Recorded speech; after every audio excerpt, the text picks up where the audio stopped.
Halo, apa kabar Sobat Uta dimanapun Anda berada? Senang sekali saya Dinar Aca kembali hadir menjumpai Anda, tentunya dalam program talk show Uta Bicara. Ruang berbagi masalah terkini, meluaskan informasi dan temukan solusi.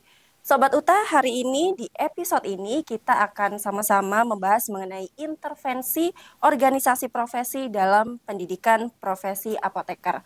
Untuk membahas tema ini secara lebih lanjut dan lebih dalam, saya dan juga tim sudah menghadirkan 5 narasumber di sini yang akan saya perkenalkan satu persatu.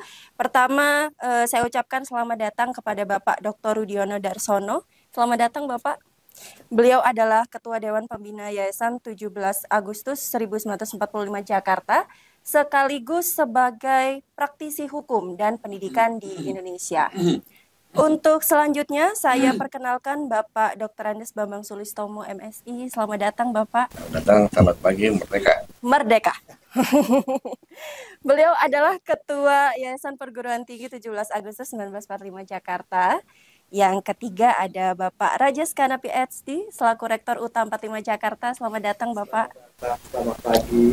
Terima kasih sudah meluangkan waktunya.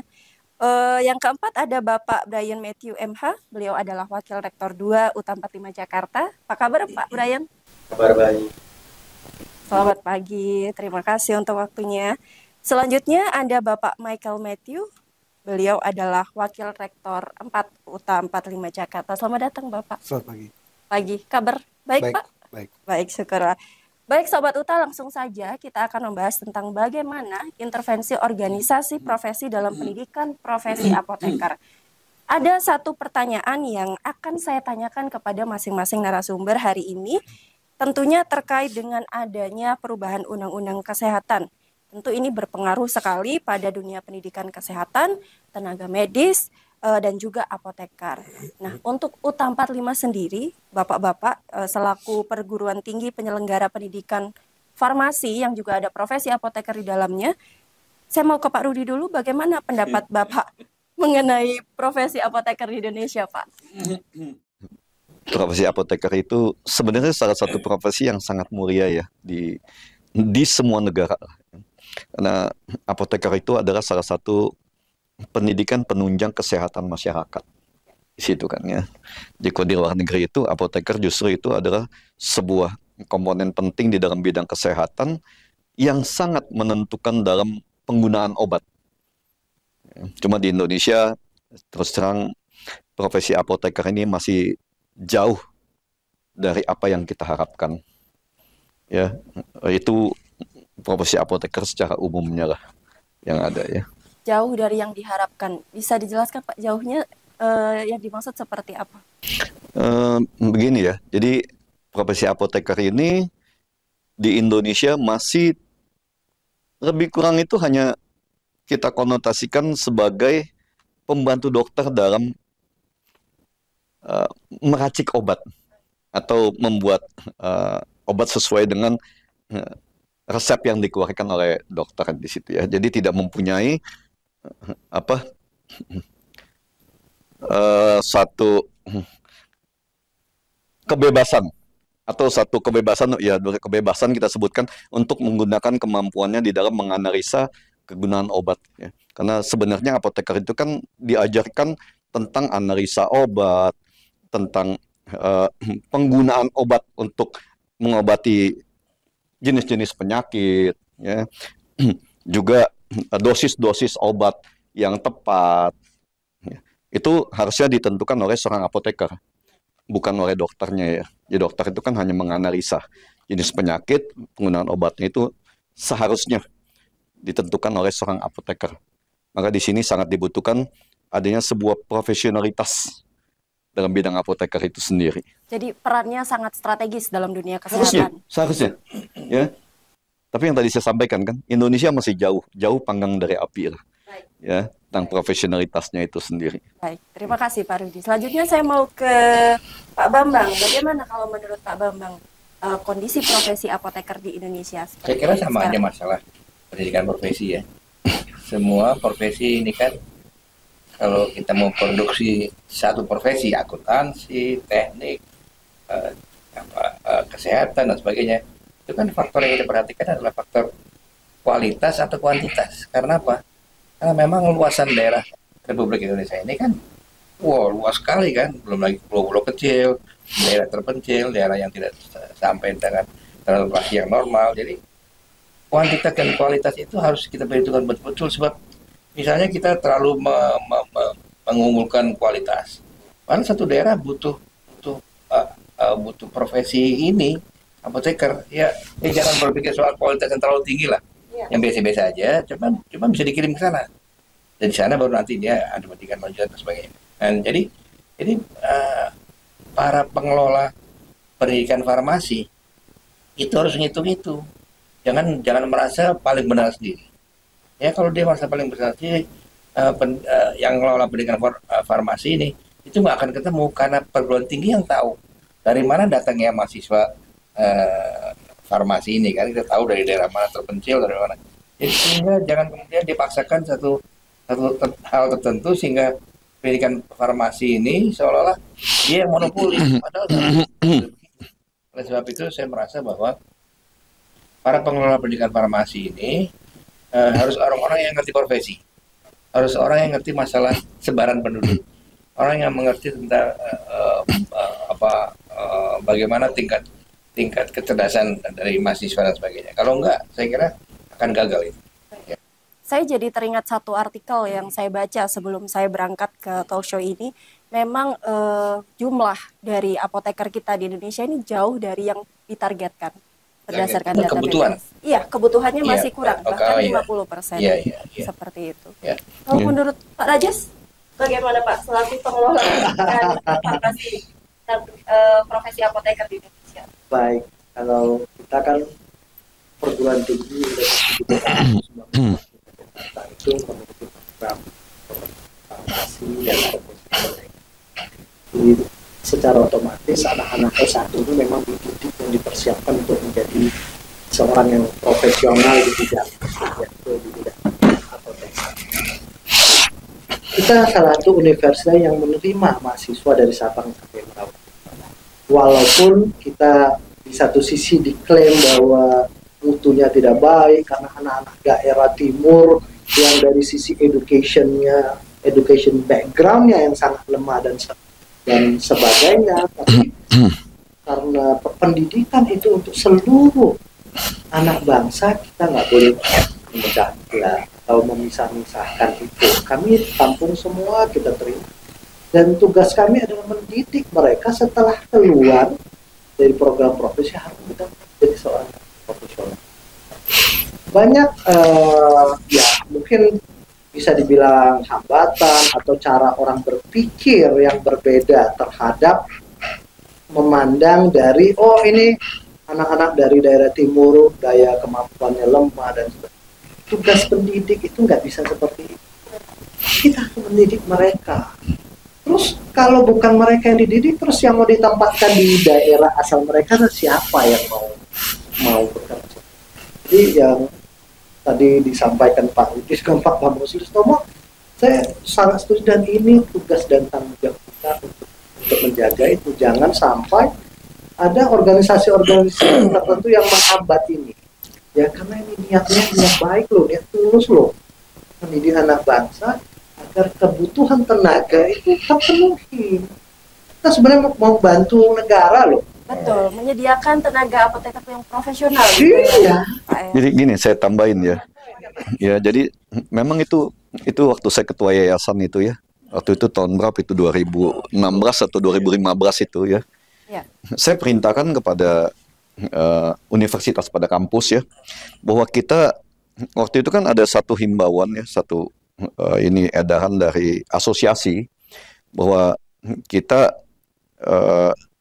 tidak boleh menerima dari kampus-kampus yang standarnya itu masih akreditasi C. Ya, akreditasi C kita tidak boleh terima. Untuk dari daerah-daerah tertentu kita tidak boleh terima. Ya, saya perintahkan kepada kampus waktu itu, tidak boleh ada diskriminasi. Semua harus diterima. Ya. Ada pertanyaan waktu itu yang diinikan oleh salah satu anggota organisasi profesi yang juga dosen kita, bahwa nanti akan mengganggu kualitas dari lulusan kita. Ya, saya sampaikan kepada mereka, kamu berpikir tentang mengganggu kualitas dari urusan kita. Pada saat yang sama, kamu membuat sebuah kesalahan tentang uh, pelanggaran HAM di sini. Ya, karena pendidikan itu adalah hak dari segala anak bangsa, itu yang pertama. Kedua, kekurangan tenaga apoteker di Indonesia itu sangat-sangat tinggi. Ya, waktu itu lebih dari 50%, kekurangan kita masih mungkin sekitar 60-70% kekurangan tenaga apoteker waktu itu. Ya. Jadi saya perintahkan buat itu dan cari jalan keluarnya, bagaimana supaya anak-anak dari yang akreditasi C, karena di daerah-daerah Indonesia Timur, itu kan belum ada program pendidikan profesi apotekernya. Ya, saya bilang, harus terima, dan buat semacam, kalau kita di luar negeri itu ada satu, sebelum kita masuk ke kampus ya, sebelum kita kuliah itu ada satu foundation itu untuk pendidikan pemula awal sebelum perkuliahan. Buat ya supaya mereka ini pada saat kuliah nanti itu bisa menyerap pendidikan apoteker, kalaupun tidak bisa 100% sama dengan anak-anak kota, ya anak dari kota besar, paling tidak mereka itu bisa mengerti. Yang tadi disampaikan oleh Pak Bambang ya, Pak Ketua Yayasan itu, kita ini mau kualitas atau mau kuantitas pada saat kita sangat kekurangan tenaga apoteker. Ya. Tapi ingin saya sampaikan di sini ya, ini satu yang lucu juga sebenarnya. Kekurangan ini sebenarnya seperti disengaja. Saya dapat sampaikan ini seperti memang disengaja supaya ada oknum-oknum dalam OP ini yang organisasi profesi yang berpikir bahwa mereka ini sangat dibutuhkan ya oleh negara, oleh pemerintahan ini untuk mengatur penyebaran dan standarisasi apoteker itulah ya. Tapi dapat saya pastikan di sini adalah permainannya itu adalah perputaran uang yang sangat besar di mereka. Ya, jadi organisasi profesi itu dalam hal ini ya oknum-oknum yang bermain di situ ya dalam tanda kutip itu ya bagaimana mereka dapat mengumpulkan uang dari kesusahan atau kesulitan masyarakat. Dan ini didukung oleh lemahnya negara, lemahnya pemerintahan di sini. Ya, hampir dapat dikatakan bahwa Departemen Pendidikan dan Kesehatan ini tidak berfungsi dengan baik apabila berhadapan dengan OP-OP ini. Ya, jadi mafia kesehatan dan mafia pendidikan kesehatan itu sangat-sangat tinggi lah. Ya, dan kekuatan mereka sampai saat ini negara dalam hal pemerintahan tidak mampu melawan mereka. Ya, jadi kalau ditanya enggak, ini negara tidak boleh kalah sama mafia, tidak boleh kalah sama preman. Jangan berpikir begitu. Kita pelaku dunia pendidikan, kita praktisi, kita pastikan negara kalah sama OP-OP itu.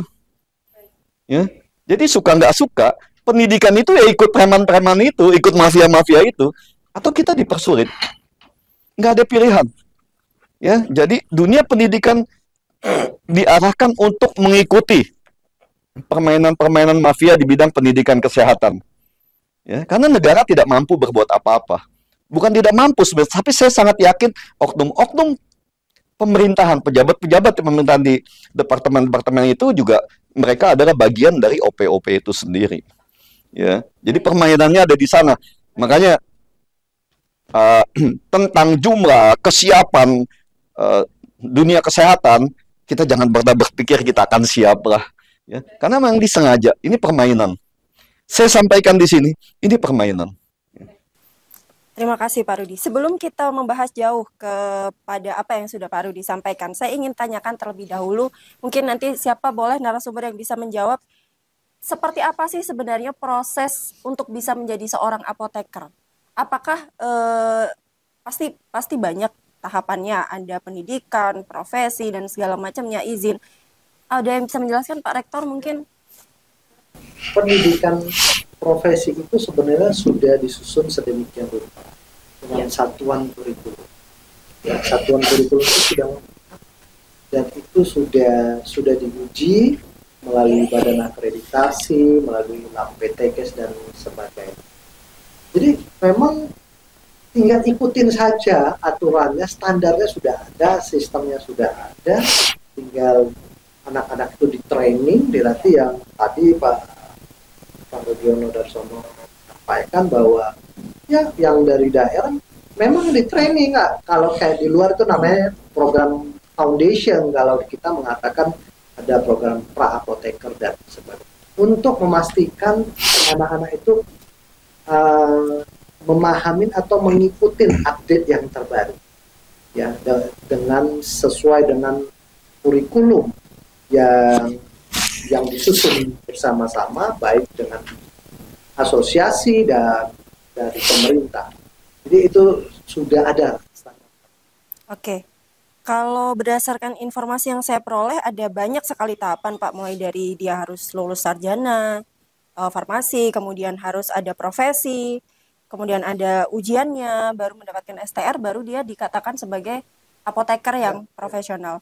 Benar seperti itu urutannya? Sarjana dulu, setelah sarjana lanjut program profesi apoteker, yang akhirnya ada uji kompetensi yang diselenggarakan oleh Mendikbud di bawah Kementerian Pendidikan dan Kebudayaan. Jadi itu ujian nasional, secara nasional. Begitu mereka lulus dan data mereka tercatat di PDDikti, pangkalan data perguruan tinggi, itu sudah lengkap bahwa mereka statusnya sudah lulus. Kemudian proses untuk meng-apply untuk mendapatkan STR. STR itu prosesnya adanya di konsil, ya, di konsil kefarmasian, di bawah Menkes. Oke, berarti pihak mana saja, Pak, yang berpengaruh terhadap kevalidasian dari seorang apoteker dikatakan lulus dan profesional? Selain perguruan tinggi, apakah ada pihak lain? Benar, menurut Undang-Undang Nomor 17 tahun 2023, ya, Undang-Undang Kesehatan yang baru ini, itu yang berkaitan adalah yang pasti perguruan tinggi. Hanya cukup dari perguruan tinggi melalui uji kompetensi nasional yang diselenggarakan oleh Mendikbud secara terintegrasi. Begitu mereka lulus, dasar itu kita mengeluarkan sertifikat kompetensi yang bisa dibawa anak-anak untuk proses pengeluaran STR. Ya, tapi saya tambahin ya, itu di atas kertas undang-undang itu ya. Tapi sebenarnya itu bohong-bohongan. Implementasinya itu bohong-bohongan. Ya. Jadi tetap aja aturan semua dibikin, cuma itu tidak berlaku untuk apa yang dijalankan oleh oknum-oknum mafia di dunia pendidikan kesehatan itu ya. Karena oknumnya terlalu banyak di situ yang juga mereka sebagai perwakilan dari kementerian-kementerian itu sendiri. Jadi di tahapan-tahapan itulah oknum bermain. Iya, jadi satu sisi itu undang-undang, silakan undang-undang itu ada, tapi implementasi itu beda semua. Dan kita laporin pun nggak ada guna juga, ya, karena mereka juga bagian dari pemain-pemain itu sendiri. Ya. Jadi sistem tata negara kita ini emang udah bobrok ya, itu aja. Menteri kan semua, kalau secara formal mereka bicara, oh kita sudah ada ini, kita sudah ada itu, ya memang sudah ada, tapi semuanya nggak berfungsi. Ya, semuanya tidak berjalan dengan baik. Dan memang sengaja itu, disengaja. Kita tahu itu disengaja itu. Hambatannya sudah begini. Sebenarnya setelah kita berkoordinasi mengikuti peraturan undang-undangan bahwa hanya mereka cukup lulus secara ujian nasional. Komnas itu adalah ujian CBT, computer based test secara online dan sebagainya. Kita sudah memenuhi standar itu semua. Kemudian begitu dia apply ke sana, katanya ada yang mengklaim wajib OSCE. Begitu saya berdiskusi dengan Kemendikbud, OSCE tidak wajib, Pak Rektor, nggak wajib. Oke, tidak wajib. Yang wajib itu apa? Hanya ujian computer based test. Oh ya sudah, saya akan mengarahkan semua anak-anak mahasiswa untuk mengikuti itu. Setelah lulus ternyata di lapangan pengurusan STR dapat hambatan, katanya wajib OSCE. Saat saya berdiskusi dengan Kemendikbud, kita sampaikan, oke, kalau memang OSCE tidak wajib, bahwa kami CBT dan OSCE sudah masuk di kurikulum, kami tetap menjalankan itu. Boleh kita dikunci oleh Kemenlu. Bagus sekali Pak Rektor kalau ada, karena kunci itu penting untuk anak-anak sebagai additional skill, knowledge yang mereka butuhkan untuk nanti mereka memiliki kapabilitas di lapangan. Seperti itu. Tapi yang dibilang baru dia katanya opsi yang kita jalani nggak dihitung. Iya. Menyelenggarakan sendiri. Undang-undang ini lucu-lucuan lah ya. Satu sisi undang-undang dibuat, satu sisi juga nggak kepake juga gitu kan. Jadi tidak terintegrasi gitu ya. Memang sengaja nggak diinikan dibuat ya penguasa masa bodoh lah kan. Pokoknya udah ada undang-undang, mau jalan mau enggak, di lapangan nggak ada urusan juga. Pak Rudi itu kan saat pendaftaran disuruh ke sistem satu sehat ya. Itu cuma bohong-bohong lah. Itu kita masuknya satu sehat, nggak bisa. Dan itu emang sengaja dibikin bagaimana dipersulit bahwa sistem yang katanya satu sehat atau satu pintu itu nggak kepake. Tetap yang menjalankan itu oknum-oknum di sana, bagaimana supaya mereka bisa menghasilkan uang untuk pribadi-pribadi. Saya tegaskan ya, penyalahgunaan kewenangan penguasa saat ini sangat-sangat tinggi. Ya, ini yang bicara ini praktisi dunia pendidikan. Ya, saya sebagai praktisi hukum juga di sini kan, saya tegaskan di sini. Ya, jadi kalau nanti ada yang mau tanya, silakan tanya Rudiono nih di 17 Agustus kan. Di mana Pak penyalahgunaan kewenangannya? Saya beberin satu-satu itu. Sangat-sangat tinggi. Penyalahgunaan kewenangan oleh penguasa hari ini itu sangat tinggi. Baik karena intervensinya partai penguasa ya, partai politik, maupun memang tidak berfungsinya pejabat-pejabat di kementerian itu dengan baik, sesuai dengan tupoksinya ya. Nggak berfungsi mereka untuk hal-hal tertentu yang berkaitan dengan mafia-mafia yang memegang dalam tanda kutip ya uang-uang besar ini. Mereka nggak berfungsi di situ. Itulah ya. Jadi penyalahgunaan kewenangan itu sangat tinggi. Pak Brian, gimana menurut Pak Brian dengan segala dinamika yang ada ini, Pak? Inilah susahnya kalau regulator dan yang diregulasi ada komunikasi. Saya nggak tahu komunikasinya apa. Jadi yang jadi korban juga yang calon-calon apoteker ini. Atau yang saya bilang ya sudah apoteker. Kenapa? Karena tugas pendidik kami di pihak pendidikan memang hanya sampai mereka lulus betul. Setelah itu kan jadi kewajiban mereka untuk kalau masuk ke OP itu hanya sebagai saya anggota loh, tolong didik saya nih untuk lebih lanjutnya nih, untuk kematangan, untuk menambahkan skill yang update. Tapi sebagai apoteker mereka sudah apoteker. Kenapa?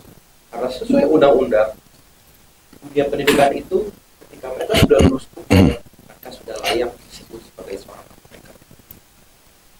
Tapi di sini kan ketika mereka mendaftar untuk STR itu ada lagi muncul dokumen-dokumen yang dikatakan kurang, yang sebenarnya kalau sesuai undang-undang udah ada semua. Jadi ya mungkin kami yang belum terlalu diupdate ke bagaimana. Kalau mereka bilang ada rekomendasi loh, harus ada surat rekomendasi dari OP. Sudah berkoordinasi dengan dari organisasi-organisasi. Ini mahasiswa kami kalau kita. Ya kalau memang ternyata itu merupakan hak eksklusif dari beberapa OP saja, ya monggo diberitahu kepada kami. Jadi ya ini memang yang eksklusif hak kalian.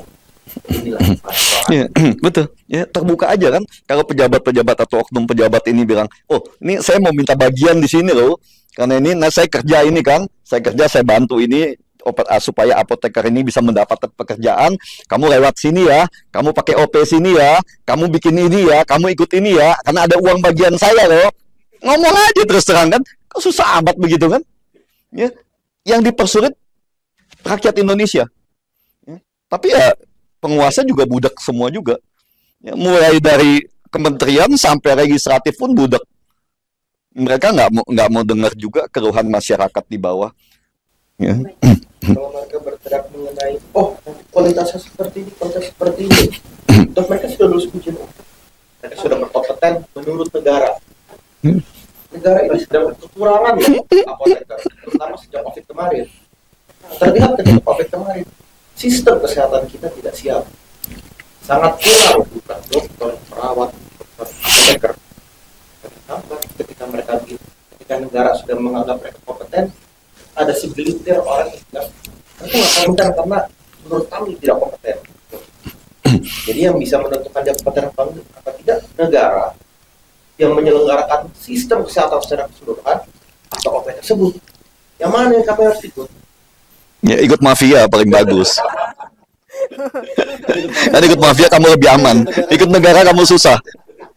Karena Indonesia benar pun juga disalahin kita kalau kita nggak ikut mafia gitu. Ya, ini sudah lebih dalam pembahasan kita. Pak Rudi, saya ingin tanyakan lagi. Situasi yang seperti ini bagaimana cara UTA 45 menghadapinya? Saya lagi bicara kita bicara juga ya. Ini kita pegang kalau kita tetap berpegang pada peraturan, sedangkan peraturan itu yang dalam hari ini kan kedaulatan negara ya. Kalau kita ikutin peraturan dalam pemerintah ini menjaga kedaulatan hukumnya, kedaulatan undang-undangnya, tapi ternyata pemerintah sendiri pun ini penguasa lah ya, ini bukan pemerintahan. Kok pemerintahan pasti dia mengayomi rakyatnya ya. Ini penguasa lah karena mereka cari uang juga di situ kan. Ya mereka nggak mampu apa-apa kok untuk melindungi rakyatnya. Ya, kalau kita ikutin penguasa ini, kita akan dipersulit nih sama mafia-mafia ini kan. Ya, mungkin apa nggak lebih baik kalian ikut aja mafia itu kan? Lebih aman kalian. Gimana Pak Bambang? Ya begini, dalam mengelola masalah kesehatan sebetulnya kan ada pencegahan, kemudian ada pengobatan, promotif, preventif, kuratif dan sebagainya gitu kan. Itu umumnya begitu, dan itu yang diakui di seluruh dunia.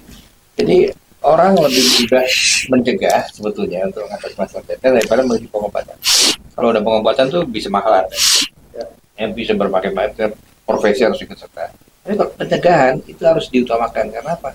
Mencegah itu lebih memberikan kecerdasan pada masyarakat. Bagaimana mencegah? Nah, teman-teman di profesi apoteker ini nggak pernah bicara soal itu. Mereka sibuk nguji. Padahal emang ya orang kalau selesai jadi apoteker bisa langsung ikut mencegah masalah-masalah kesehatan. Ya kaitannya itu nggak ada. Jadi sebetulnya mereka itu tidak mencoba berpikir bahwa upaya pencegahan itu harus dirumuskan dulu. Kalau kita mengenal puskesmas, apa peran apoteker di puskesmas? Apa cuma ikut ngobatin? Atau mencegah penyakit? Sebab kalau di puskesmas itu kita mengenal upaya kesehatan masyarakat. Kenapa tidak ada upaya kesehatan pengobatan ya? Farmasi sosial, ilmu farmasi sosial lah ya. Sehingga seorang farmasi itu bisa ikut mengembangkan upaya pencegahan. Nah, ini tidak dilakukan oleh profesi ini. Dia sibuk bikin seolah-olah kualitas itu harus ditingkatkan dengan ujian-ujian, tapi nggak pernah berpikir tentang strategi untuk mengelola kesehatan ini sesuai dengan standar yang umum. Ada pencegahan, ada pengobatan. Nah, pencegahan inilah sehingga masyarakat kenal obat bukan karena iklan. Sekarang masyarakat kenal obat dari iklan aja kan. Ya, iklan berlomba-lomba bersaing, kenal obat dari situ. Kenapa bukan dari ahli-ahli farmasi dibekali oleh farmasi sosial? Sehingga mereka juga bisa lihat, bisa menunjukkan ke masyarakat, ini obat meskipun tidak mahal tapi baik misalnya gitu. Jadi tidak dijali dengan ikan-ikan yang belum tentu masyarakat juga merasa, waduh, gimana milihnya gimana? Kan itu. Pak, kalau ahli berpikir gitu, itu nggak ada duitnya, Pak. Nggak ada untungnya itu nggak ada uangnya itu, buang-buang waktu doang itu kan. Baik, saya ke Pak Michael. Menurut Bapak dari OTA 45 Jakarta melihat situasi yang seperti ini seperti apa Pak, pendapat Bapak? Baik, menurut saya pribadi kalau masalah apoteker ini ya, atau dunia kesehatan pada umumnya, di Indonesia ini cukup menarik. Karena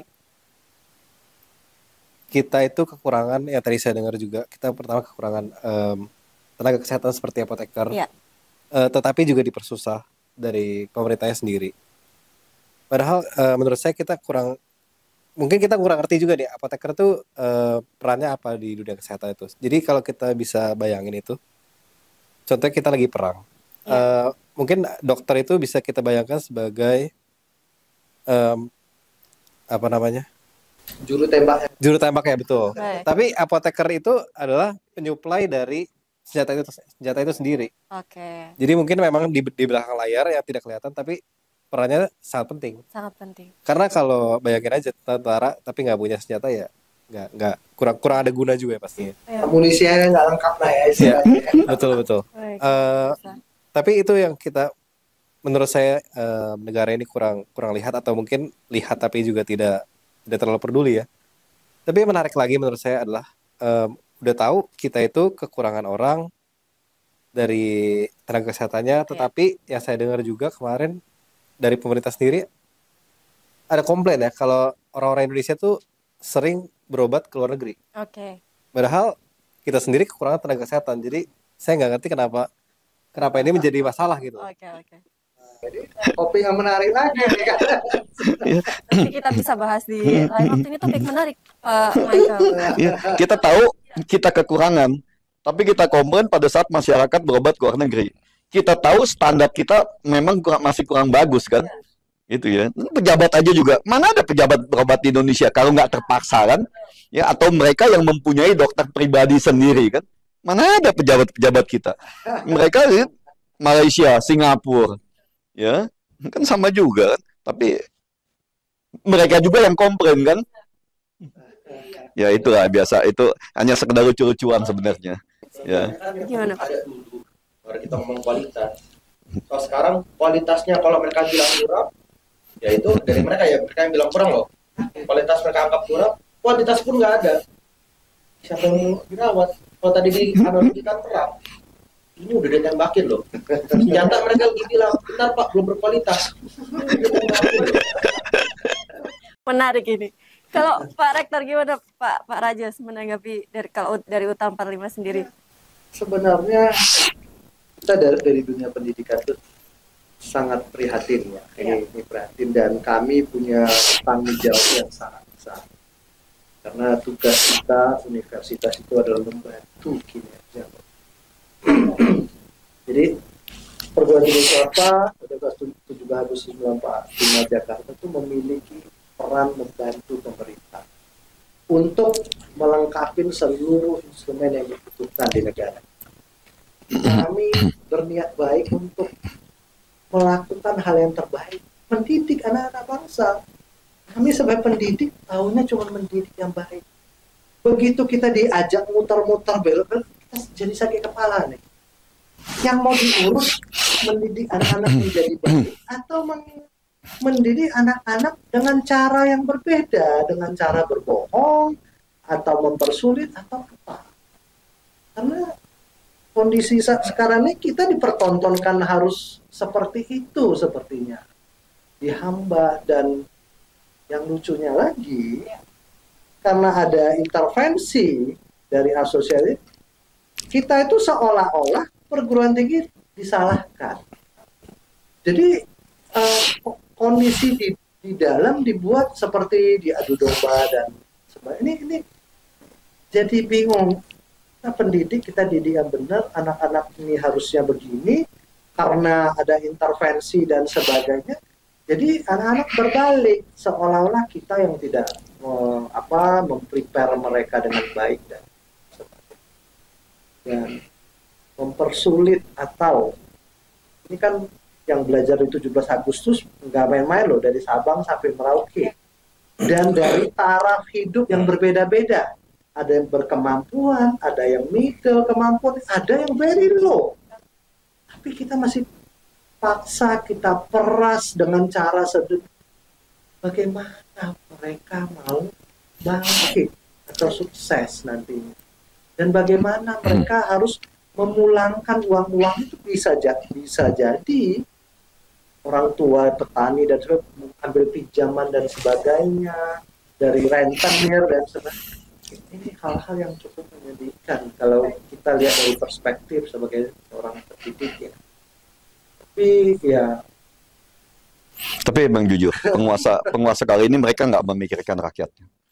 Ya, mereka tidak, ya, baik dari partai politik penguasanya, penguasa di eksekutifnya, mereka tidak pernah sampai hari ini ya. Saya pastikan, saya yakini itu mereka tidak pernah memikirkan rakyatnya. Jadi rakyat mati masa bodoh. Ya, yang penting saya aman, saya selamat, dan saya dapat uang. Kan itu kan? Kan semuanya kayak gitu sekarang. Bagaimana keserakahan lah. Ya, jadi yang ada hari ini, penguasa hari ini bagaimana mengeruk uang sebanyak mungkin untuk kepentingan-kepentingan pribadi mereka. Itu ya, kerjasama mereka tidak masuk cawe-cawenya lewat OP-OP itu, organisasi profesi.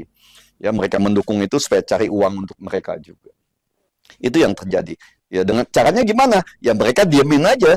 Jadi yang OP-OP dan asosiasi ini bermain, ya mereka tutup mata, diemin. Kita laporkan pun mereka nggak ladenin juga. Ya, karena saya yakin oknum-oknum itu bermain di sana. Ya, karena kalau mereka nggak bermain, mereka pasti akan langsung dengan ada laporan. Ya, sebenarnya tidak ada laporan pun, mereka punya ini apa? Inspektorat kan? Inspektorat itu harusnya bekerja. Ya, ini kan mati semua.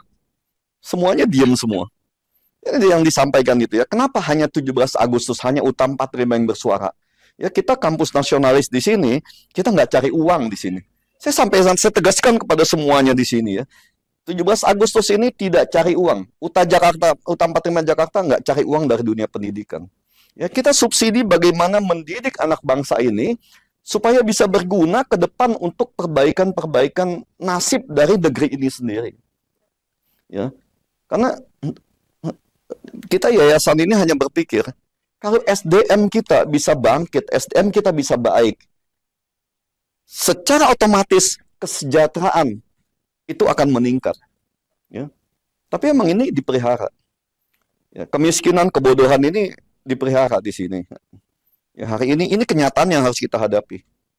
Ya, seperti disampaikan tadi ya. Mereka sekolah 4 tahun, ambil profesi 1 tahun, 5 tahun, hanya karena satu hal, mereka tidak bisa bekerja sebagai apoteker. Ya, sekolah farmasi 4 tahun, profesi 1 tahun, 5 tahun. Tapi karena satu titik, ya, mereka tidak mengikuti adanya permainan mafia pendidikan kesehatan ini, mereka tidak bisa bekerja karena tidak mendapatkan STR itu. Ya, STR ini kan dikuasain mereka. Untuk mendapatkan STR itu, oknum-oknum pimpinannya itu kan bermain semua. Itu yang terjadi saat ini. Tapi Ya. apa karena sekarang lagi tahun politik, semua ikut berkampanye kan, Pak? Gimana yang mau mengurusi negara ini? Regulator kemana? Ya, makanya saya nggak ngerti juga ini kan. Ya, apakah bulan-bulan kampanye ini rakyat yang dibutuhkan hanya suara nanti pencoblosan aja? Saya nggak ngerti juga, ada kan? Itulah yang ingin saya tanyakan tadi ya. Di antara kusutnya benang ini oknum, penguasa, OP dan lain sebagainya, pemerintah kemana? Di mana? Pemerintah kampanye. Bagaimana perannya gitu? Pemerintah kampanye aja sekarang kan. Kampanye nyamuk, ya, kampanye pneumonia, kan? Jadi yang ada tuh cuma teror aja buat rakyat ini kan. Boleh saya bicara? Silakan Pak Bambang. Kan kita mengenal gagasan tentang merdeka belajar. Tapi dengan tumbuhnya aturan-aturan, ya, aturan-aturan yang memang mengekang kita tanpa alasan yang jelas, mengekang kita tanpa perhitungan yang benar, dan kita buktikan bahwa itu aturan yang benar. Berarti bukan merdeka belajar lagi, ini penjajahan belajar. Penjajahan belajar. Ya, bukan merdeka belajar. Ya, buat apa merdeka belajar padahal mereka menjajah kita dengan aturan-aturan yang memang kita buktikan udah nggak benar. Aturan-aturan tidak benar. Ini dibuktikan kan, kecil atau begini kan. Saya kira itu kita ternyata konsep yang dijalankan adalah penjajahan belajar. Penjajahan belajar. Pak Brian, gimana Pak? Iya. Kita terbiasa dengan, kalau kita bicara konsep itu bagus, satu sehat bagus, integrasikan semua sistem kesehatan jadi komunikasi, masyarakat bisa melihat secara transparan, bagus idenya. Merdeka belajar, mahasiswa bisa secara langsung, ada dunia usaha, adanya penyempitan gap antara lulusan dengan apa yang dibutuhkan industri. Dan juga mereka bisa merasakan, saya kuliah di A, saya juga bisa nih coba di B nih, mereka seperti apa sih untuk mengurangi ketimpangan. Bagus idenya, hanya dari dulu implementasi ya bermasalah. Kalau kita bilang pemerintah, Pak Jokowi bagus, dia orang baik, saya yakin ide-ide beliau bagus. Tapi bagaimana di bawahnya ini pengawasannya? Apakah berjalan ide yang bagus? Nah, secara konsep yang disampaikan bagus. Beliau mau berobatlah di Indonesia. Bagus supaya dunia kesehatan. Pariwisata kesehatan. Bagus. Tapi implementasinya bagaimana di bawah? Karena kan kami di sini kan sebagai masyarakat hanya melihat implementasi. Jangan di atas bagus, kita sudah membayangkan, oh iya, kita bisa nih dengan adanya pariwisata kesehatan, kita setengahnya bisa lah mepet-mepet Malaysia, Singapura. Bahkan yang disampaikan, kenapa masyarakat ke Malaysia, ke Singapura? Bisa lah kita di mepet. Tapi implementasi di bawah kan nggak bisa. Jadi di sini ya, yang kami harapkan sesuai dengan aturannya aja. Jangan aturan dikemas dengan baik, tapi implementasinya sesuka-sukanya. Termasuk soal STR, Pak. Termasuk soal STR. Bagaimana ketika disampaikan, oh cukup dengan satu saat mereka daftar, semua sudah digital. Pas kita daftar di satu saat tersebut, mohon maaf Pak, sistem kami belum siap. Dari awal kenapa kita di ini menarik ini ya, yang dibilang Pak Brian ini sangat menarik.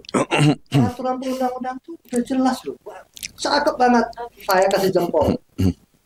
Tapi untuk implementasi pelaksanaan itu bisa diputar-putar oleh orang-orang yang tidak punya kepentingan sebenarnya. Punya sebenarnya. Punya kepentingannya. Oh, salah. Kalau kamu bilang nggak punya kepentingan, salah. Yan? Kepentingannya menjajah. Menjajah. Cari uang, cari harta di situ. Harta karun ada di situ. Saya kepentingan dalam hal pendidikan. Iya. Ya, atau kepentingan untuk pendidikan mencerdaskan bangsa. Tapi diputar-putar. Kalau pendidikannya itu justru menghambat, itu kan? Justru menghambat pendidikan itu sendiri. Menghambat peningkatan SDM kita, menyiapkan tenaga kesehatan justru dihambat di sana. Yang tadi disampaikan Pak Brian ya, saya sambungkan di sini. Saya selalu sampaikan, Pak Jokowi itu orang baik. Dari setiap wawancara saya, kalau kamu lihat dari berapa tahun yang lalu ya, itu Pak Jokowi itu orang baik. Tapi dia dilingkungin atau dikelilingin oleh para maling ini kan. Ya, para penjahat ini keliling dia ini kan. Ya, jadi saya ada berapa kali saya bicara dengan teman-teman dari istana, ada teman-teman dari kementerian juga. Di kementerian pun banyak orang baik. Ya, di Kemenko, ya, di teman-teman di istana. Tapi Pak Jokowi ini jadi seperti terkungkung ya oleh kekuatan-kekuatan politik dari partai-partai penguasa yang menguasai departemen-departemen itu. Jadi Pak Jokowi sendiri bisa kasih perintah, tadi disampaikan undang-undang sangat baik, undang-undang 17 tentang kesehatan itu sangat baik, tapi itu nggak bisa berjalan. Ya, karena implementasi di bawah itu ya aturannya suka-suka. Gitu kan? Jadi nggak jalan. Kita laporin pun ke kementerian, laporin ke mana, termasuk ke Menko Polhukam yang katanya ini, ya Pak Mahfud kan selalu bilang, oh enggak, saya bongkar ini. Enggak. Saya laporin langsung ke Pak Mahfud. Nggak dijawaban juga. Nggak ada juga tindakan di sana kok. Ya. Jadi apa yang disampaikan itu semua juga ya, yang saya kalau ngomong kasarnya itu kan, udahlah bacotnya aja kegedean gitu kan. Hasilnya nggak ada apa-apa. Kita laporin semuanya. Ini loh Pak, ini loh Pak, ini loh Pak. Nggak ada juga. Nggak ada tindakan sama sekali. Follow up-nya pun nggak ada. Ya saya pastikan itu. Karena saya juga ikut melaporkan itu. Kita pelaku juga di situ kan. Yang ikut melaporkan tentang kejadian adanya penyalahgunaan di tingkat penerapan dari undang-undang itu sendiri. Ya. Menterinya kita laporkan, juga nggak ada tindakan. Semua kita laporkan. Nggak bisa apa-apa. Sampai di kantor Kemenko ya. Kita sampai kita diundang di kantor Kemenko, sampai itu ada satu pejabat eselon 1 ya. Atau eselon 2 itu dari Kemenko itu yang mengatakan bahwa eselon 2 ya, sampai dikatakan perintah Pak Jokowi pun tidak dijalankan di kementerian. Dan ini kenyataan. Ini yang bicara pejabat loh. Pejabat di Kemenko mengatakan bahwa perintah Pak Jokowi pun tidak dijalankan. Perintah langsung Pak Jokowi pun tidak dijalankan di kementerian itu. Dan Pak Jokowi juga nggak bisa apa-apa juga. Karena penguasanya itu ya partai-partai politik di sana. Ya, kita nggak bisa apa-apa. Jadi tentang bahwa itu dikuasain sama apa, diberikan kekuasaan kepada profesional apa, sama juga nggak ada guna juga. Ya. Terlalu kuat partai politik mencengkram sistem tata negara kita ini, sistem hukum kita terlalu kuat. Ya, yang ujung-ujungnya yang lahir ya para mafia ini. Ini kenyataan yang saya sampaikan. Pak Rudin, ya, ada hal yang menarik Pak di lapangan. Jadi memang organisasi FPI mereka mau melakukan pembenaran, melakukan satu justifikasi pembenaran dengan melibatkan seluruh perguruan tinggi untuk membuat satu kesepakatan untuk seolah-olah membuat pembenaran baru terhadap kesalahan dari undang-undang yang sudah ada. Ini kan ini berjalan loh Pak. Ini dan banyak perguruan tinggi yang takut. Makanya saya sampaikan ya, daripada kamu ribet-ribet ngikutin aturan pemerintah ya yang dikuasai para oknum ini juga, daripada ngikutin penguasa kamu jadi susah. Udah lebih bagus ikut mafia aja kan. Lebih aman kamu dijagain ikut mafia kan. Udah setoran aja ke mafia, udah lebih aman kan. Ya, karena kasihan generasi muda kita, kasihan para mahasiswa kita. Ya, kali kita ikutin pemerintah, kita ikutin negara ya, pemerintahan ini udah ngawur. Kita ikutin negara, kasihan mahasiswa kita, diombang-ambing. Ya, jadi peraturan-peraturan yang sesuai dengan perundang-undangan itu semuanya nggak kepake begitu kita masuk ke dalam dunia mafia pendidikan kesehatan ini. Ya itu nggak ada gunanya. Saya bilang diri, udah kamu ikut aja itu mafia lebih bagus kan? Gimana Pak Rajas, tertarik?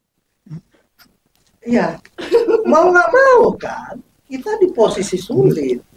Anak-anak nuntut seolah-olah rektor yang menghambat, padahal kita mau taat sesuai dengan peraturan perundang-undangan. Tapi satu sisi lagi kita didesak untuk kita mengikuti. Mau nggak mau bilang oke. Daripada kamu susah dan sebagainya, ya saya ngobrol dengan pimpinan semua, setuju, ayo kita jalan, kita ikhlasin. Ya, udah diikhlasin aja ikut mafia. Jadi yang bayar bukan kita, karena kita udah nggak mau ikut campur kan. Jadi uang yang diperas ini ya uang mahasiswa, uang generasi muda ini. Ya uang generasi muda rakyat Indonesia yang diperas oleh mereka juga. So, kita nggak ada kerugian, tapi kita hanya ingin supaya pendidikan ini berjalan secara profesional. Ya, untuk anak bangsa ke depan yang katanya 2045 ini Indonesia emas. Ya, kalau begini terus, yang sering disampaikan 2030 juga kita nggak tahu Indonesia ini masih ada atau enggak kan? Indonesia-nya pasti masih ada, tapi NKRI-nya masih ada atau enggak saya nggak tahu juga. Kan Pak Prabowo sampaikan, ya kalau terus begini 2030 kita nggak tahu apakah NKRI ini masih ada? Karena kenyataannya memang kita dihancurkan di semua sistem. Pendidikan kita dihancurkan, sistem hukum kita dihancurkan, ya, kesehatan kita dihancurkan. Ini komponen terpenting dari kehidupan sebuah bangsa. Ya, kalau ada di tata negara kita ada trias politika, ya, ada eksekutif, legislatif, yudikatif. Di komponen pentingnya itu kan ada hukum, kesehatan dan pendidikan. Ya, ini semua dihancurkan.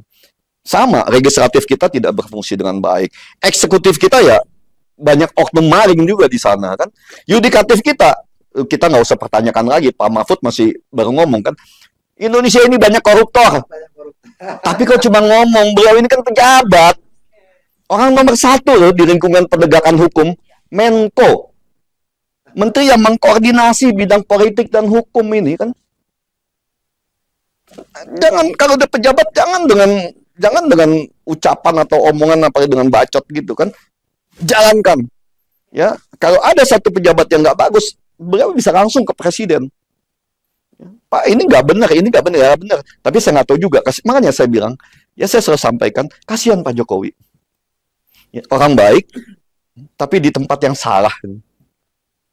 Baik, oke, menarik sekali. Oke, satu lagi, silakan Pak Bambang. Kita tahu akhirnya seperti Pak Rudi mengatakan, ya, kita tahu akhirnya harus bicara tentang national leadership. Ya.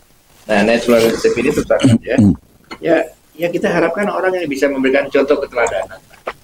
Keteladanan apa? Bukan keteladanan asal ngomong gini apa. karena proses perusakan sistem kontrol kita sangat cepat, maka keteladanan itu harus keteladanan revolusioner. Bagaimana mewujudkan masyarakat, bangsa, dan negara Pancasila. Tanpa keteladanan itu, negara ini nggak akan maju-maju. Nah, kita butuh orang yang berani loh.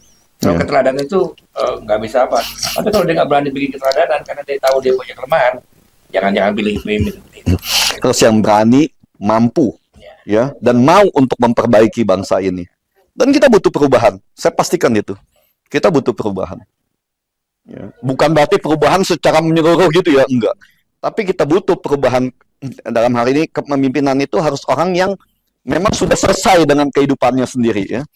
Dia harus orang yang mampu mengambil suatu keputusan untuk bangsa dan negara ini. Jangan orang yang masih nyari kerja, nyari ini di situ, nyari uang, nyari harta di sana. Ya, harus orang yang sudah selesai dengan dirinya, dengan kehidupannya. Baru bisa memperbaiki bangsa ini. Kebanyakan orang rakus di sini. Ya, politik kita ini kebanyakan orang yang serakah dan rakus. Makanya bangsa kita begini-gini aja. Iya, gimana? Pak Rudi, tadi kan Bapak bilang mengenai Menko dan sebagainya. Apa mereka udah level tertinggi pejabat yang harusnya memutuskan? Mereka kan pastinya dikasih senjata toh.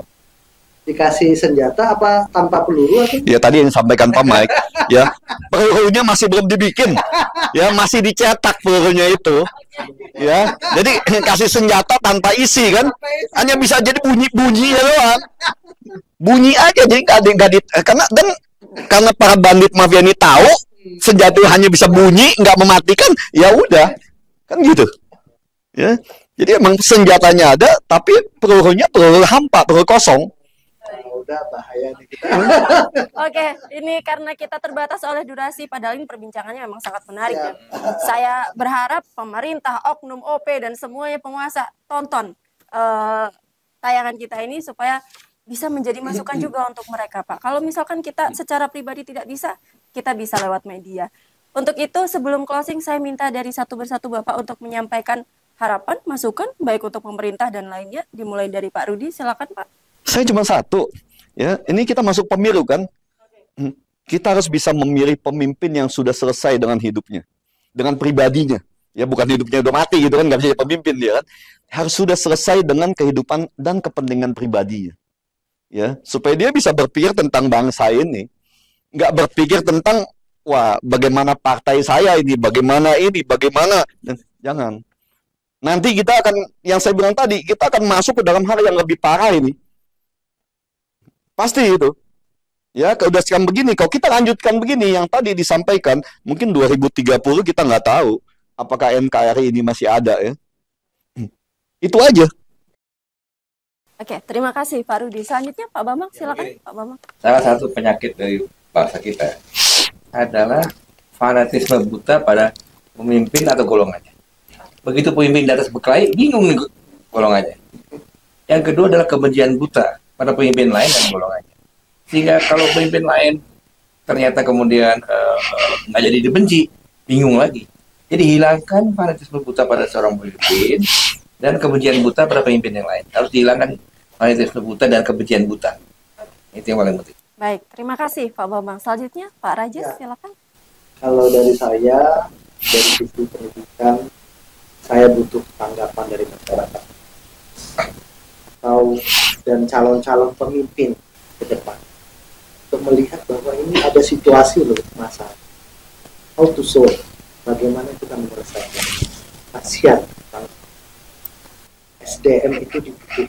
Kalau SDM kita nggak kuat, Indonesia akan dikuasai oleh SDM yang lebih kuat. Siapa itu? Kita bisa lihat di negara-negara yang punya SDM. Ya, kita harus kuat dulu, baru Indonesia bisa lebih kuat. Itu saja. Baik, terima kasih Pak Rajes. Selanjutnya Pak Brian, silakan Pak. Kita sama-sama mau Indonesia. Sampai kapan negara kita ditahan oleh geraknya itu sendiri? Kan ini sebagai masyarakat sudah ditemu. Di bawah mana?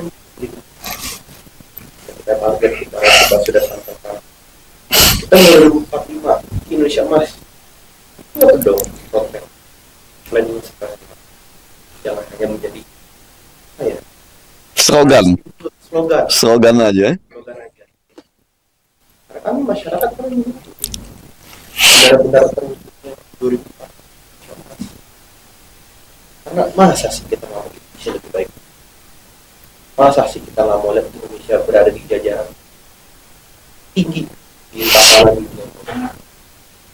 Harus dimulai dulu. Jangan hanya dari dulu, actionnya apa? Oke, terima kasih Pak Brian. Selanjutnya Pak Mike, silakan Pak Mike. Baik, kalau harapan dari saya pasti ya mudah-mudahan ada pembersihan korupsi di negara ini ya. Dan peningkatan SDM pasti ya. Walaupun mungkin kita bisa bilang pembersihan korupsi 100% itu adalah sesuatu yang tidak mungkin. Karena kita bisa lihat dari Singapura aja itu ada korupsi, dan Malaysia juga ada korupsi. Tapi kita bisa lihat dari negara sendiri. Kalau walaupun ada korupsi tapi SDM mereka tuh jauh di atasnya Indonesia. Itu menandakan walaupun keserakahan itu tetap ada, tapi seenggaknya mereka tuh masih peduli dengan SDM negara mereka sendiri.